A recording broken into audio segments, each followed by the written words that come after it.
What's going on, everybody?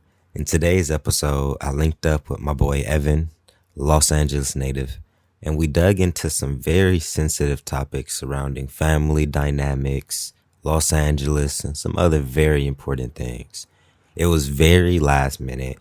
We were in the car, we were talking, and I was like, he needs to get put on the podcast right now. So that's what we did. I pulled out the phone, started recording, and just let it hit. I hope you guys enjoy. If you do, please make sure to like, subscribe, wherever you're watching this content at. And I love you. Enjoy. I put out my book, Message to South Central, right? And it's basically from the perspective of a black male, grew up in Los Angeles, doesn't gangbang, who's also self-aware, in other words. So it's like I talk about the struggles with like what we were talking about, family, purpose, relationships. It was just kind of being open about my experiences. And you also grew up in Los Angeles, very smart, very wise. I could tell by the things that you say. How was it just growing up in Los Angeles from your perspective? For me, it's a love and hate relationship. You can't walk down the street without being meat mugged. As a Hispanic, you might get meat mugged by a black person. You might get looked wrong by a white person. Like, damn, that's just another thug. You might get meat mugged by another Hispanic. Where is he from? Like, there's no unity in our community. Yeah, there is unity, but there's no unity. Everybody want to pick and choose. There's a lot of unity outside of gangbanging. Oh, gangbanging used to be about unity. Now it's just ignorance. That's how it started, to protect the communities and to really be to service. But somewhere along the line, that changed. I haven't really dug into, the history of it. But where we stand now, like what you said, it does feel a lot of ignorance and violence surrounding it. But it feels like that's rooted from trauma. It seems like certain things are being passed down from a traumatic standpoint. Like something happened to their father, right? And their father was traumatized from this situation and instilled a certain perspective or, quote unquote wisdom on how to handle a situation based upon that trauma.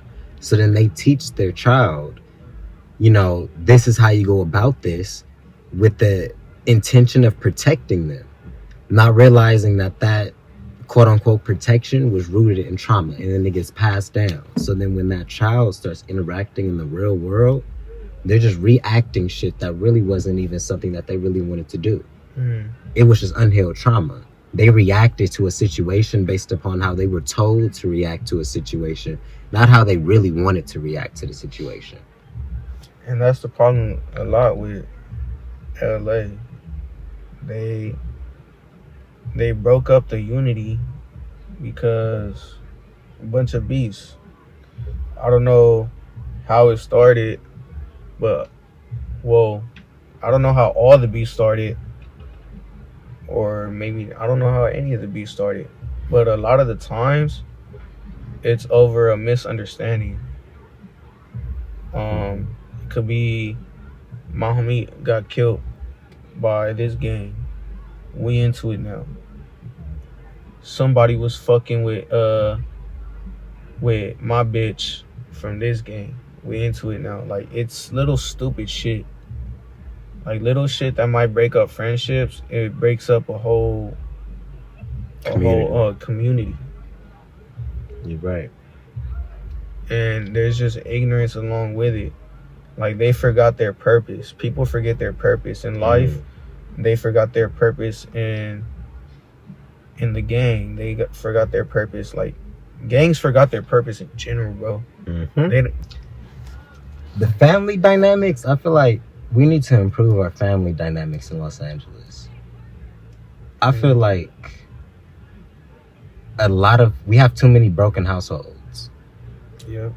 And that shows in ways that we don't even understand. To where it just creates very toxic environments that the child usually has to heal when it isn't their job. You know? Mm.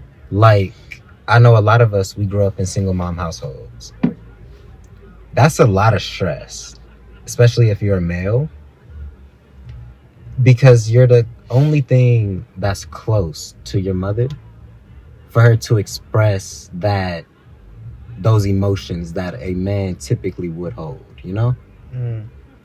And I see that happen a lot in single parent households, to where if the mother doesn't have that strong figure with her, certain things would get took out on the child that wasn't even their fault. And there's a lot that goes into broken households, because we've been talking about that for centuries, you know, the dynamic of the father not being in the house. And I spoke about that in my book too. I was like, we can't blame our parents for anything, because when a lot of us, we weren't planned. A lot of us were mistakes, truthfully speaking. They just won't tell us that.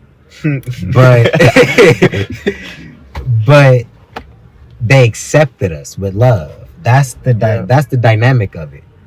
That you weren't planned, but they accepted you. That's love, unconditional love. They loved you before you were even here.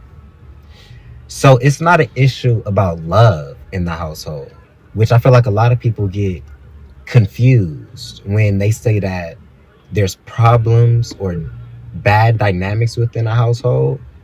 They mistake that as you don't love the people within that household. One thing I've noticed is love comes with accountability.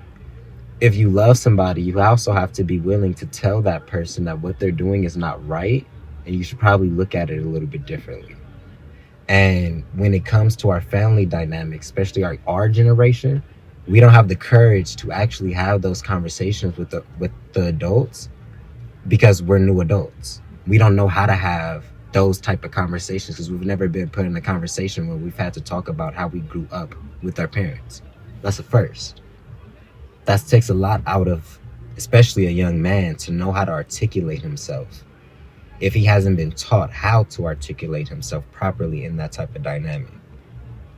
It's just too much that's in the topic of a broken household, and I don't believe any of it starts until the word accountability becomes normal and accepted.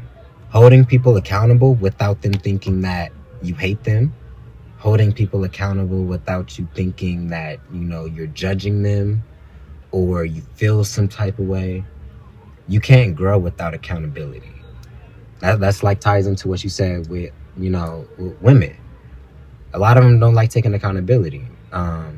Or not even women, because I'm not even going to categorize all the women, because I'm not like that. The ones that we've experienced has not known what accountability is.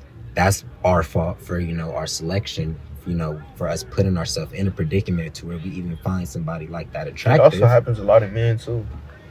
Exactly.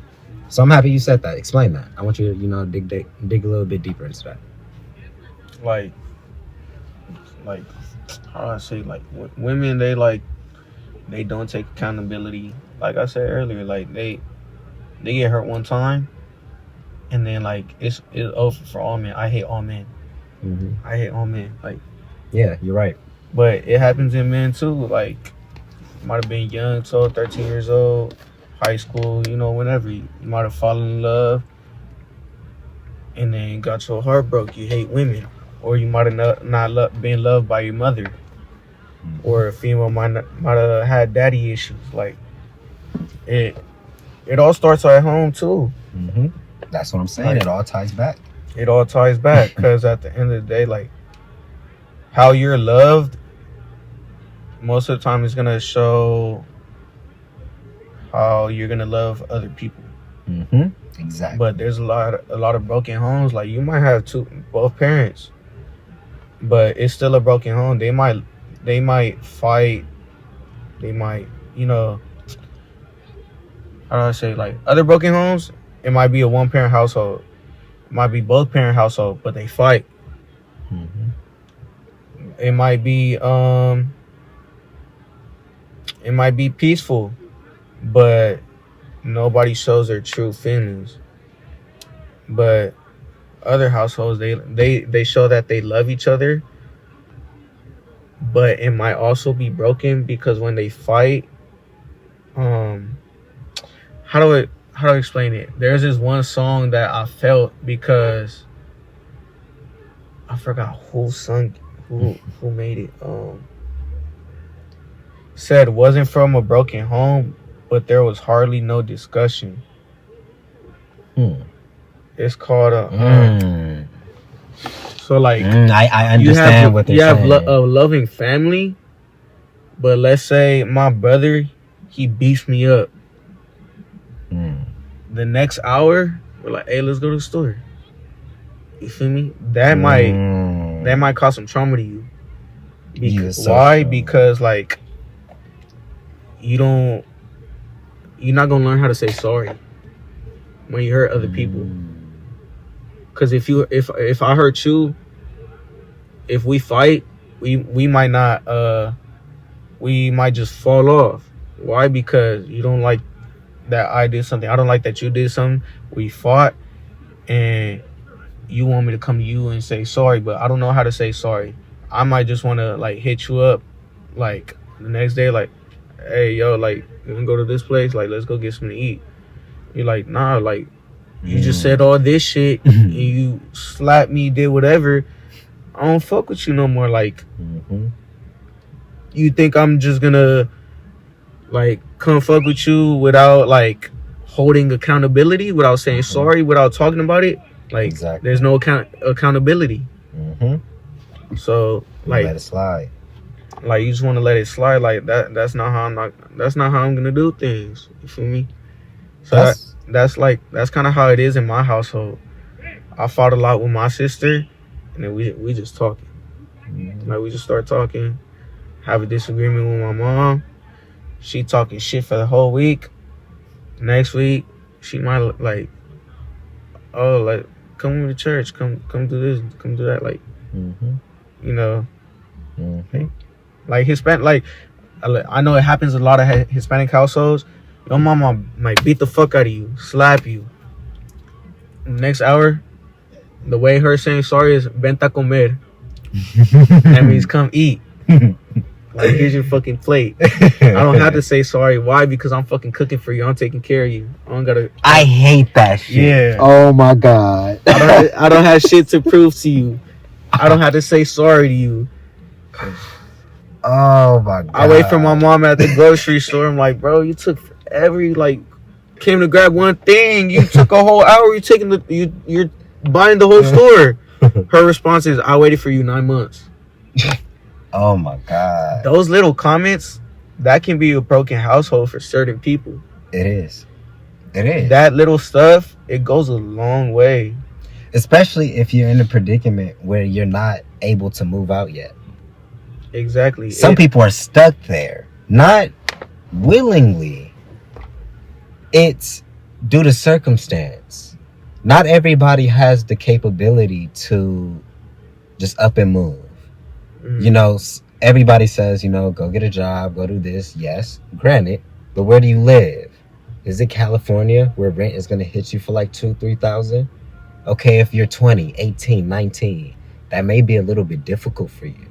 So you have to stay in the same environment that's somewhat breaking you. It's not until you take that step, because if you don't take the step, they aren't. They're just going to continue going about what they're doing because that's how they live. And it's not wrong. You know, if that's the way that they say sorry, like what you said, you still are saying sorry. You acknowledge that you fucked up and you're saying sorry. But that's not the right way. It's not the right way to say it, because it could be handled so much more maturely that sparks so much more growth, that the effect of it would have been so much different. So that's why it's kind of hard when it's having these conversations, because it's like you can't look at them like they're wrong because that's what they were taught. But how do you introduce something new to somebody who's been taught something all their life, and they're in the position where they're supposed to be the ones teaching you? It's like you're switching a dynamic. Yeah. You're breaking a generational curse. And that right there causes a lot of tension when the younger one speaks to the older one. It's either gonna make you or it's gonna break you. Some people, they come from broken households, and they use it as an excuse to how to treat other people. Mm-hmm. Like, for example, a relationship. Oh, I'm nonchalant because I came from a broken household. We didn't talk about shit. I'm kind of that way too, because I'm kind of nonchalant because, like, at home we don't say sorry. We just talk. We just start talking again. But it's either that's kind of breaking you, because you don't know how to react in the real world. You don't know how to treat other people. You don't know how to say sorry. You don't know how to take accountability. As for another person, it might make them. They might teach their kids love when they weren't loved, because they're like you just said, I'm gonna break that generational curse. I don't like my mom. She doesn't know how to say sorry when she says something, she cusses out, or my mom slapped me, open hand and closed hand. She's punched me, but she never said sorry unless I tell her, like, bro, like, it's affecting me, like, you need to say sorry. And she's like, I'm sorry. But she don't know how to do that because she grew up on the ranch with my grandparents, and they were old school as fuck. Being old school, they don't know how to say sorry. Like, they're abusive, they're controlling, they're I forgot what's the word in English, but they say machista. As for, like, the dad won't let the girl go out late night, but he'll let his son go out late night. The son don't gotta cook, but the girl do. The daughter does. I forgot what's the word for it in English.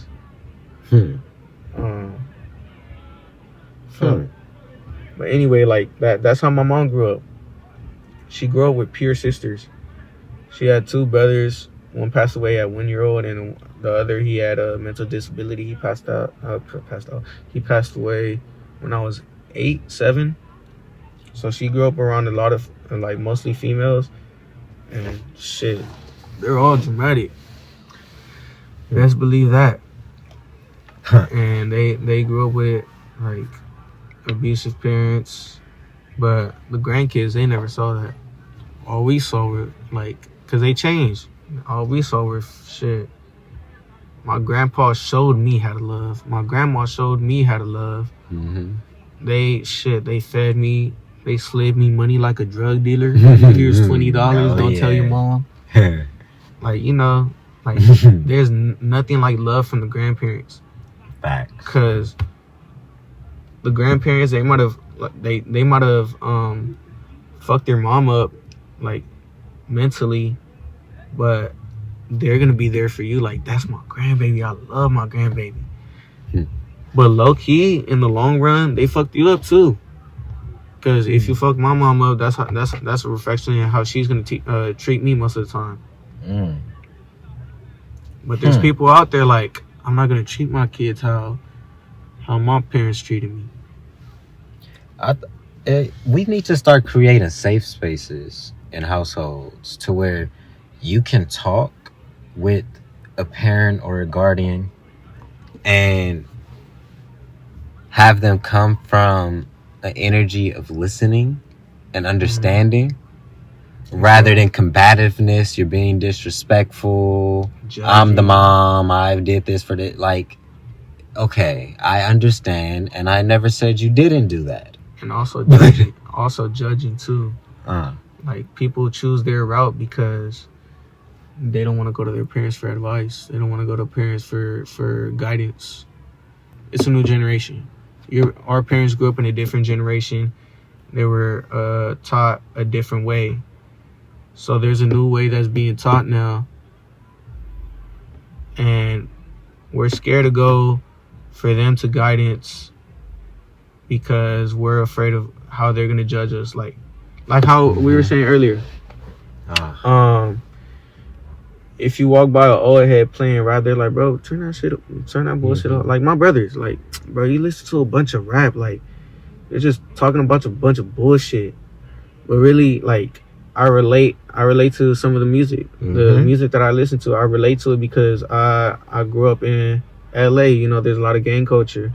But as for my brothers, they also grew up in LA too, but they didn't see that side. So they grew up a different way. They were taught a different way.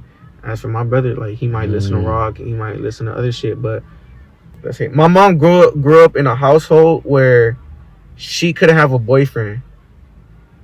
So how am I gonna go to my mom for advice about relationship when she couldn't have a relationship? That's the big thing. Kind of like that. Like, you can't go to your parents for guidance because they grew up a certain way, so they're gonna push that onto you. So you're scared to ask them, and that's why, like, you go into the world trying to figure out shit yourself, and sometimes you're doing it wrong. Yeah, and you know, I think the only thing that kind of combats that is if the younger generation, we come together and we actually talk to each other. Because then we'll start to realize we go through similar things, and just you talking about what you go through and having somebody understand and have also been through the same thing can bring a lot of clarity. And, you know, once you get a certain level of clarity, it's automatically going to show in the household dynamics. You know, we don't want to go to them for guidance. Okay, but what if we approach them with a little bit more self-confidence in ourselves and our ability to discern whether or not their advice is valid or not? Then you have no problem asking them, because now you have a little bit of confidence and a little bit of understanding to know that I'm not by myself. I'm asking valid questions. These are answers that I can more than likely find eventually, but I'm giving us a chance. You know, the answers are out there. You know, the answers that you may try to get from your parents, you may get it from a random homeless person on the street. Yeah. But I'm still gonna give us a chance to create a safe space and at least talk about it. Whether or not I agree with what you say or not is one thing. But I'm going to take what you say. I'm going to take what the next person says. I'm going to take what this person says. And I'm going to add it all into one conclusion for myself. Because, yeah, our parents may have broken relationships, but that doesn't mean that they're dumb either. They also have learned and have gained wisdom from their heartbreaks. They learned, okay, don't do that no more. Maybe I shouldn't have done that. Maybe I could have did this better. And there's also messed up traumatic instances like what I was talking about earlier, to where they only learned that thing based upon how to survive that trauma. That's for us to discern. You know, it's usually a 50-50. There's something in what they said is right and something in that you can leave out. There's duality in every situation. So, but we need the safe spaces. We don't have it at all. Yeah, that's true. And a lot of people are scared to make them too. Yeah, it takes courage. Sometimes I don't want to make it. I don't want to make that safe space. My mom's real old school. Like, she don't like a lot of things that I do, but it's still unconditional love. She don't like she's real, like, for example, she's real Catholic. But like, I'm Catholic too, but she go to church every Sunday. She, like, lives by the Bible, like, by Jesus Christ. You know, there's certain ways that you gotta live, like me. Men aren't supposed to, in the Bible, men aren't supposed to have earrings. Nobody's supposed to have tattoos. We're not supposed to like, write on our bodies. My mom never liked that I got earrings. she never likes that I get tattoos. She just saw a tattoo that I got in April the other day. She's seen it before, but now she want to say something.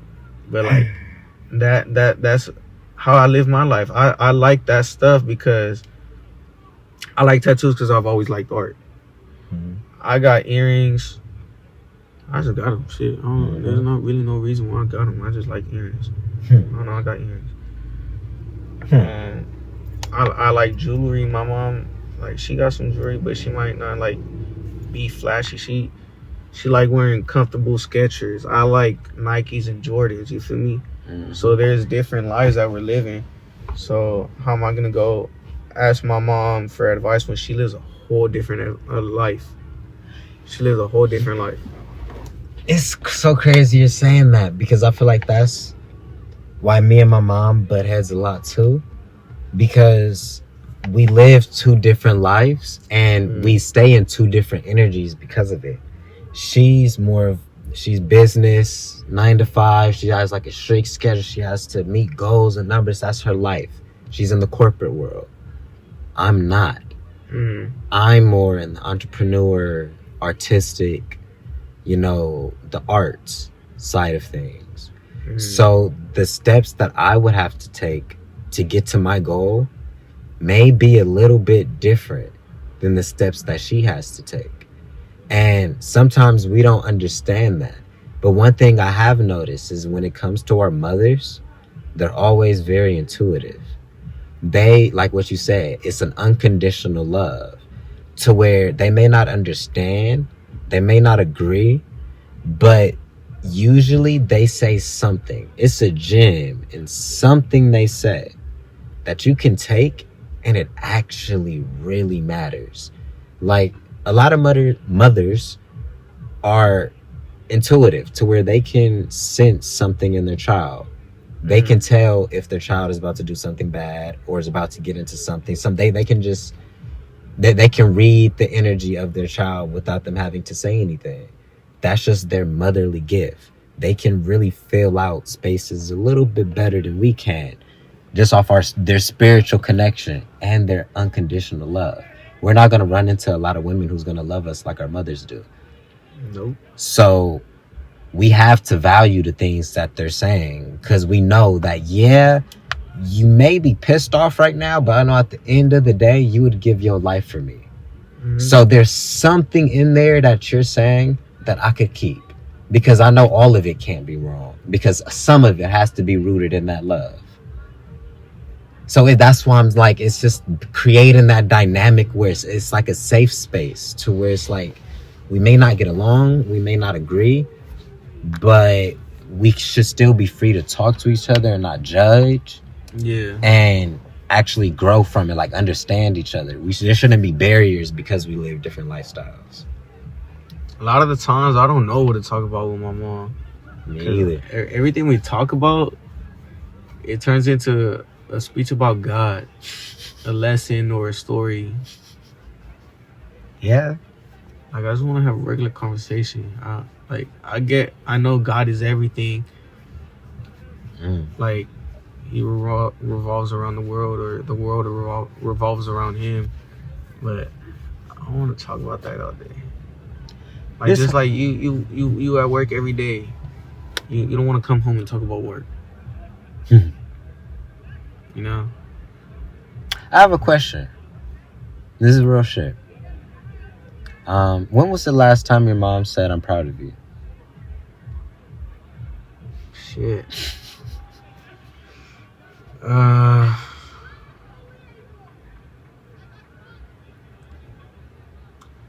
Probably was it the last time? But last time I remember is probably when I graduated. She probably didn't even say it.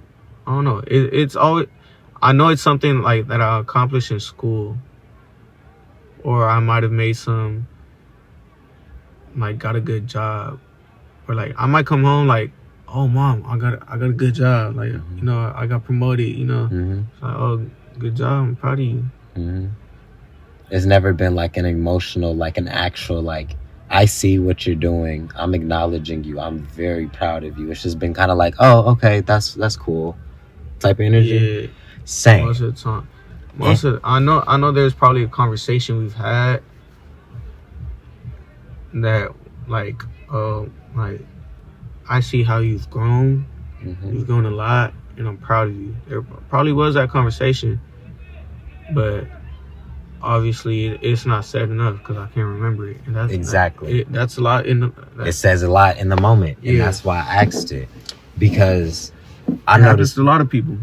It happens to me, to where I'm doing so many things that she saw me pray for, and I know that she sees it, but I've yet to really get like a for real, I'm really proud of you, I've seen what you're doing, I see your effort.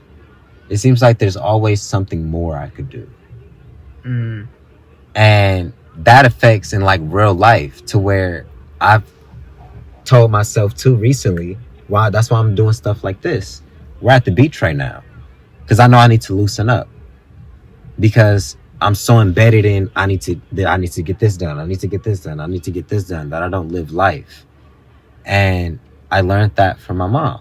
She had to do that. Why? Because there wasn't somebody else in the household to help with income. So she had to just, I need to do this, I need to do this, it's a bill. There was no emotional foundation right there. Now that trickled down to me, to where I'm so embedded into different shit that I don't really have friends. I don't really interact. It's not because I don't want to, because I don't really know how to. It's a part of growing up. A lot of people, they don't want to get stuck in a place. So like you gotta move different. Like me, like I'm still finding out who I am. I've been through a lot of different phases. Like I still am the same person, but I've been moving different, you know? Like I'm not the same person I used to be 2 years ago. 2 years ago I was doing dumb shit. Getting in trouble. Now I'm just trying to stay out the way.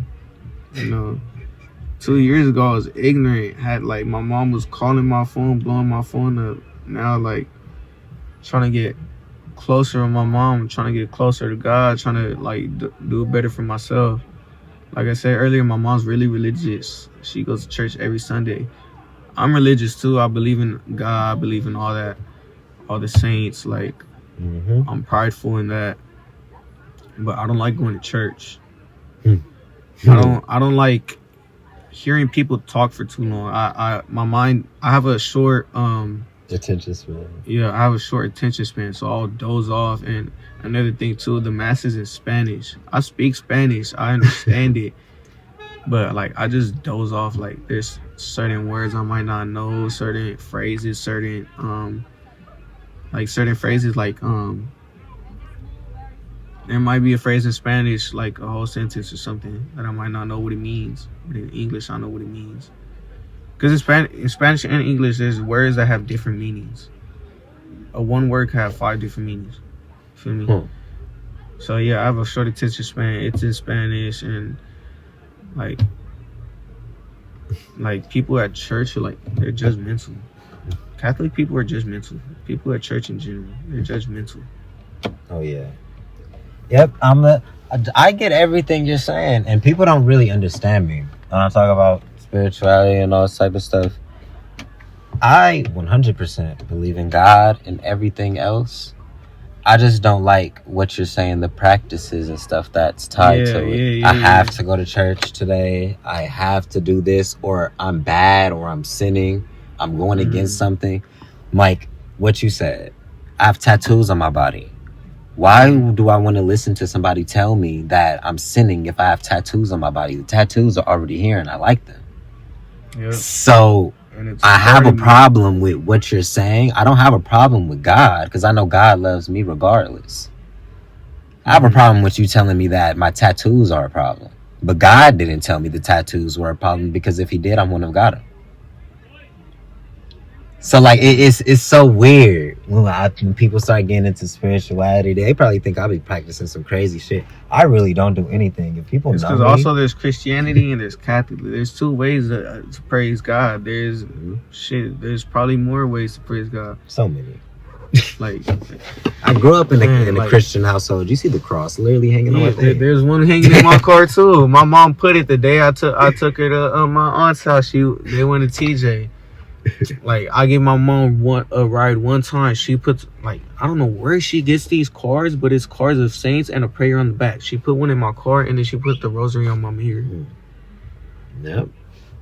And it's like she gives me a bunch of like rosaries, a bunch of cards. Like here, I have one in my wallet as we speak. Like she gives me for them for protection. Like I used to 2 years ago when I was doing all that dumb shit, she gave me a rosary that was blessed by a priest, like with holy water. Oh my God, it's crazy. And I wear it every day to protect me. So I might not seem like I don't believe in God. I'm doing a bunch of dumb shit, or like I was doing a bunch of dumb shit, or like I portray myself a certain way. I have piercings. I have tattoos on my body. I cuss a lot, which I'm trying to do better on. Like, you know, I live my life a certain way, and I might not seem like I believe in Jesus. I might not believe in Jesus or God, but I do. Like I carry these cards with prayers on them and saints on them for my protection. I bless my food every day, every meal. I do it when I wake up. I do it before I go to when I bless my food. I never learned how to say it in Spanish. I mean English. But me persino, like I do the, you know, how I crucify myself. Is that how you say it? I know. That sounds so dumb. I crucify myself. That sounds so dumb. But I do the cross. Yeah. I do it every morning when I wake up. I do it before every meal to bless my food.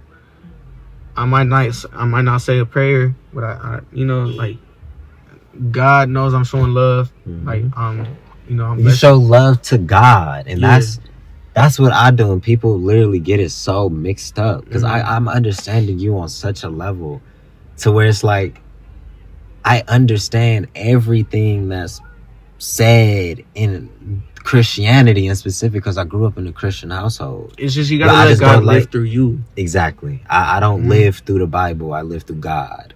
Yeah. Because y'all could tell me that I'm doing something so terrible, but God just patted me on the back and I just got my next blessing because of it. Yeah. If I would have listened to y'all, I would have blocked my blessing. It's like little things to where God may tell you, tat this on you. We both have tattoos on us about our grandmothers. That was for a reason. God was speaking through us. We knew that this tattoo held sentimental value. But this book is telling us that I'm sinning for this tattoo that I have that is of, you know, tradition and not tradition, but of like to symbol my past loved one who's watching over me.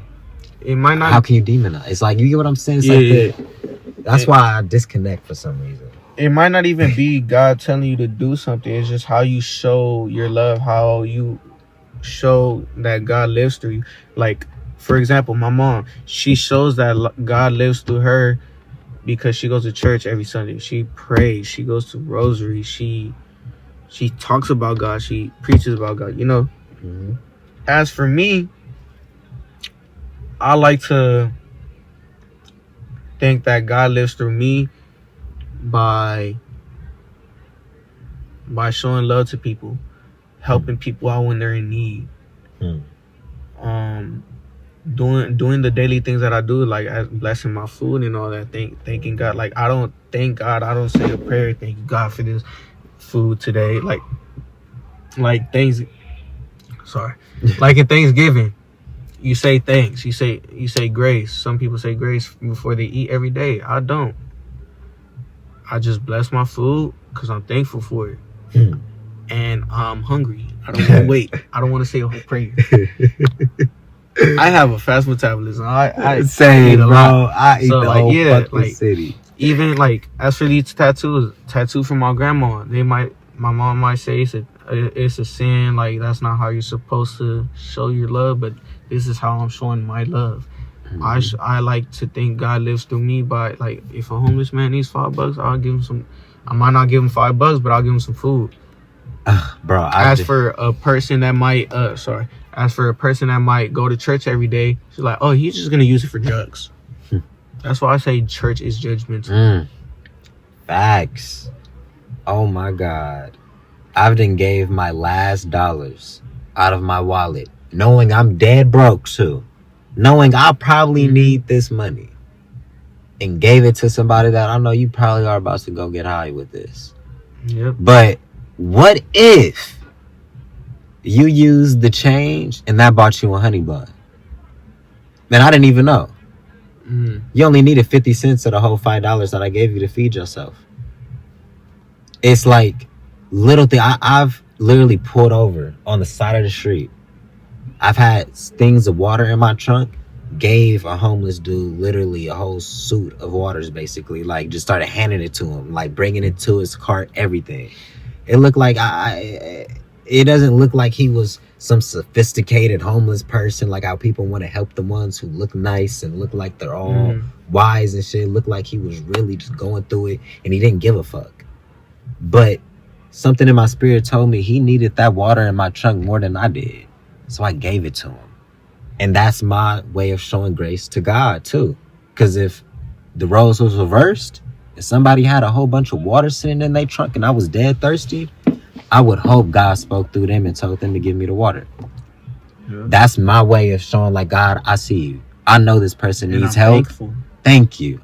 Thank you. I'm thankful. I know I can get it back. So I wanna share this blessing with somebody else. And I know I can get it back. If I got it one time, if God put this bottle of water right here, right now, you put this water right here, I promise you when we get home, we're going to get another bottle of water. We could have gave this bottle of water to somebody else.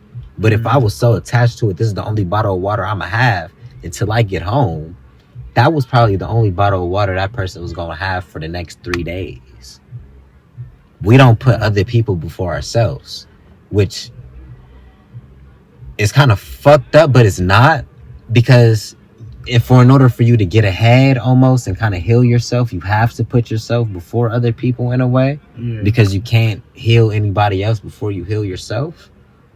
But I believe there's certain moments where God is testing you, where you can be as selfish as you want to be, but are you going to help this person right now? Because sometimes, you're right. Because sometimes you do have to be selfish before you want to help other people. Like, for example, you have to love yourself before you love somebody else. And that loving yourself, that comes with selfishness. But loving yourself also comes with sharing that love with others. If that makes sense. I know it makes sense in my head. Like, for example, like you said, like, it's my time to shine. I'm being selfish. I'm not lending nobody $20. I'm going out. I'm exploring the world. I'm gonna go out by myself. I'm gonna go to the beach. I'm gonna treat myself. But then treating yourself, you're like, damn, that person look hungry. Let me go buy him some food. Make myself feel better that I help somebody else. And make them feel like, make their stomach feel better. You feel me? Like, I tried, like, I've tried bettering myself by, like, at least helping a person out once a week. Like, giving them $20, buying them a whole meal. Like, there's this one dude selling chocolate bars for some money at the taco truck one time. I was like, I'm not even giving you the money. I don't know what you're going to use the money for. I like to think, I don't know what you're going to use the money for.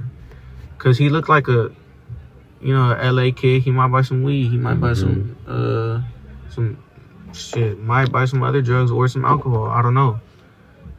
So, like, I do want to help him, but I'm skeptical. So I was just like, nah, I'm good, bro. I don't even want chocolates right now. But I'll help you out another way. I was like, you hungry? He was like, yeah, bro. Like, with urge. Like, I was like, hey, nah, I'm good, bro. Like, but you hungry? He was like, yeah, bro. Like, yeah. I was like, all right, what you want? He was like, can I get a burrito? I was like, yeah, bro, get whatever you want. You want a burrito? I was like, you want something to drink? I always ask if they want something to drink because I'm hoping they'll ask for some water. But he wants to satisfy his taste buds. So he was like, "Oh, can I get a Coke?" I was like, "You want the small or the big one?" I'm like, "Oh, can I get the big one?" Mm-hmm. So like, yeah, I gave him all that. It was like came up to $15-$20. You know, shit's expensive now, but like I could have used that for something else. But let me just feed this person. Like, you know, I could get this. I could use this $20 another time. Next paycheck. Mm-hmm. It's gonna come I back. had some water in my car. I gave him like 4 or 5 water bottles because I just like if I'm buying you some food, I want to give you some water because you have to hydrate. Yep. Oh my! You know what's crazy though about the weed thing and like the drugs? I was working out. I was posted up in the car, and I looked over, and it was somebody picking up, you know, something off the floor. And I'm like, oh, I kind of feel bad. So I rolled down the window. I'm like, you know, you looking for change or something? He's like, nah, I'm okay. I'm looking for weed. I was like, oh, damn. Okay. Here, take mine. Gave it to him. Gave the rest of what I had to him. Just off the fact that I saw this man walking across the parking lot, looking for little pieces of dropped weed and or roaches. Bro, I'm gonna just give it to you. I can go get more. You don't gotta go do that, bro. Even though I know what you're about to go do, you're probably about to go mix it. You're probably about to go get high as hell. You probably about to go do some silly shit with it. Yeah. It's just the fact that you were sitting here picking it up off the floor, bro. Because if it was me, it's just certain things my heart wouldn't let me. Also, at the end of the day, if they're looking for money for the drugs, you might be saving their life because of the withdrawals. They might not be able to handle the withdrawals, so if you give them some drugs, they might be able to live longer. That's what I was going to speak on a couple minutes ago. I've had family members to where they may be an alcoholic and they're going through health problems, and the only thing that they know that will ease that pain is if they take a shot. So it's either they sit here in dying crucial pain, or they take this little sip of liquor and they're good for the rest of the night. It's like we have to start understanding people. Like, okay, yeah, they're an addict. Do you really think that they're choosing to do that? Do you not think that they've tried? And it's just very fucking difficult. Not a lot of people can come out of addiction. I've seen somebody do it. My grandfather did it. So I know it's possible. But it takes a lot of inner strength to go through that. To be like, I'm going to sit here through this pain knowing all I got to do is take this one hit. I'm going to sit through it, and I feel like I'm about to die right. I probably am about to die through withdrawals. You're fighting for your life. A lot of people die from withdrawals. So it's like, okay, am I about to sit here and risk my life, or am I just about to take this sip and just be okay for the night? Make it to tomorrow. We have to understand the people we're interacting with, and we don't. We judge them too quickly. Too quick. Yeah, that's why I do judge them, but I'm nobody. Another thing, I'm nobody to judge. I'm not gonna, like, I want to help you out, but I don't want to help you out with your way. Like, I don't want to feed you some drugs. Even though it might save your life, like, I want you to do better. I don't want this to go to a bad cause. I want you to feed yourself. I want you to try to go get a hotel, get a shower, go buy some food. That's why I usually just buy a homeless man some food. I'm like, nah, I don't got no change. Because I usually don't even carry cash, so I'll buy him food. One thing I try to keep in mind is, at the end of the day, I really don't know what that money is going to be used for. Yep. The same way they look at us like we some hood niggas, just off how they just look at us. Our parents, braids, tattoos, earrings, probably think we finna rob them. We don't want anything to do with you. We probably judge a lot of people in those predicaments too, where we think you're about to go do that. You probably are high right now, but you actually were about to go get some food, or you're about to go give it to somebody. A lot of these homeless people have friends. They share the money that they get. They're not just pocketing all of that. Granted, some of them are. But if they get $5 and they got 3 friends, those 3, he's not finna go get food and eat in front of his 2 friends. That $5 is finna spread 3 people. Yeah, they're all loaded, but we didn't know where that $5 in specific went. So I try to let God handle it. If God told you to approach me and ask me for it, and I actually had it, I'm gonna give it to you, and I'm gonna pray that God has you use it how God told you to use it. God may tell you to go get food. God may tell you to go get high. I don't know what God is telling you to do. That's not my place. But God told me to help you. Another thing too, like they might be saving up a couple dollars. They might ask you for some change. Like you give them $2, they're saving up for like a $10, $20 meal. You know, food's expensive. Mm-hmm.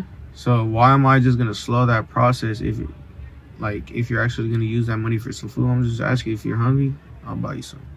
Mm-hmm. That's how I like to think of it. Like I don't want to. Like if I can, I'll just give it to you. You know, I actually want to do something with you because I've always wanted to do like a food drive or something like that for homeless, where just out of pocket, like I just go, we buy some packs of water, get some food or something like that, get things that we think that they would need, and then just drive around and give it to people. Like be like, look, we see somebody sleeping on the floor. I've been wanting to do that too. Because it seems like real easy. It's just real straight to the point. We don't need to have no big fundraiser for it, bro. We go to the grocery store every week. I can go buy a jug of water. Yeah. And also, I've always wanted to do help out at the volunteer at community centers. I did it recently because I had to do community service. I could have done it somewhere else, but I chose to do it at the church because I wanted to give out the food. Like I want to help somebody, you know. And the people that came, they weren't even homeless. To my knowledge, they didn't look homeless, but you know, it's you know, neighbors coming, you know, people in the neighborhood coming because maybe they can't afford a meal for their family. So I'm giving out food. I'm giving out groceries with them. You know, I had community service, so I wanted to do some good with it. I love the fact that you just opened my eyes to something even deeper. More people need help than we realize. Mm-hmm. We think the homeless people need help. We think the single parents need help. We think all the traumatic situations need help. There's perfectly fine families. Both parents love each other. They interact with each other. It's all love. And they're still struggling to the core to where they need to go to a food drive. There's nothing wrong. They just can't make enough money. Yeah. That's in it. That's some shit to think about, bro. There's it's almost everybody needs help in some facet. In some type of way, everybody needs help. There's nobody that's just you know, happy. Well, I'm not gonna say they're not happy with everything because you could be happy and still struggling. Like you just said, everything's fine. They have a loving family, everything. They're happy with everything, but they're struggling to get food. But you can still be happy with that. Like I'd rather be happy with myself and broke than rich and have problems, you know, mental problems. You know, Evan, we just talked about so much, bro. Nigga, this shit is so impactful. Man. I think it's time for us to go get lunch or dinner, bro. At least a slice of pizza or something, man. Because we didn't talk. It's been an hour. We didn't even realize. We didn't dug deep into so much stuff. Man. I think we need to let them unpack this and we fuck around and get them an episode 2 or something like that, or a video or something. Because we gave them enough. We touched on something for them to sleep on. Something for them to digest.